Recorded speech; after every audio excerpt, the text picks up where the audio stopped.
Hi, everyone. My name is Hannah Sandoval with New Era Technology. I am one of our many HubSpot experts. So I have another tip for sales managers who work in HubSpot. If you saw one of my last videos, I walked through the process of preparing for your one-on-ones. This is another video that could kind of help you prepare for one-on-ones or just quickly build out reports and get insights on your team's performance and pipeline. So let's look at the deals from someone on my team. So I'm going to open up the Breeze Assistant. And I have pre-prompted this just to save us time on the logic. But in this case, I want to filter down to a variety of criteria. So I want to focus on deals that are closing this quarter. As I record this video, there's about 3 weeks left in the quarter. So that means I'm really trying to hone in on these specific deals. I'm also interested in the forecast category. So for you, it might be forecast category or deal stage, weighted percentage, weighted pipeline, whatever it may be. Pick whatever dimension is important to your business. But for us, we like forecast category. And at New Era, we pretty much use the HubSpot defaults for forecast category. So we start at not forecasted to pipeline to upside to committed and then to closed won. And then the last piece of this are that reps are managed by their adherence to completing required tasks. So I want to see if there are any outstanding tasks when those are due. So like I said, I've pre-prompted Breeze on this reasoning. And as I scroll down through the logic, I come up with this brief.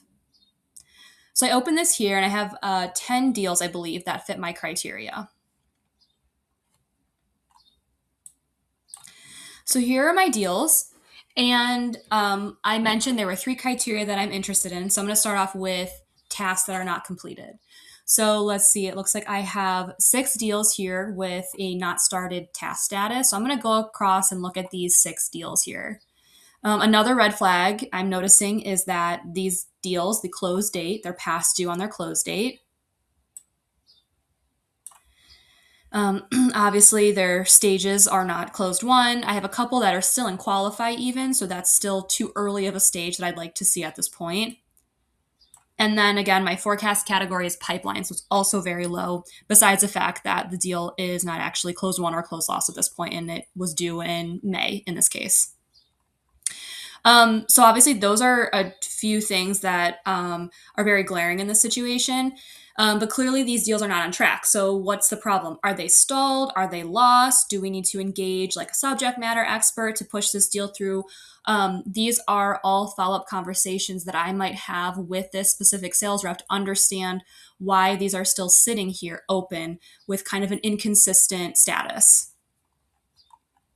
And then when it comes to this specific view, the other cool thing here is that I can either save this. So if I like this report, maybe I want to iterate on it for another rep or for my entire team, I can save this report, and this can be a report that I can call up whenever I want, or I can edit it too. So let's say the way this spit out was a little weird. Like maybe say I don't want the task information first. I want to see the deal first. I can edit this and kind of rearrange those columns. So that's one cool thing here that you have. The other neat thing, this is just kind of in general with using Breeze, is that you can save prompts. So let me go back here to the start. On this little bookmark icon, I have saved prompts. So if I like this prompt and I want to use it every time I have a one-on-one with someone on my team, I can save this as a prompt and then submit it and run it through. So those are just a couple little tips and tricks on just generally using the Breeze Assistant. But this is just another way that I want to show you how you can use the Breeze Assistant to help you build these quick kind of one-off on the fly reports and or prepare for one-on-ones.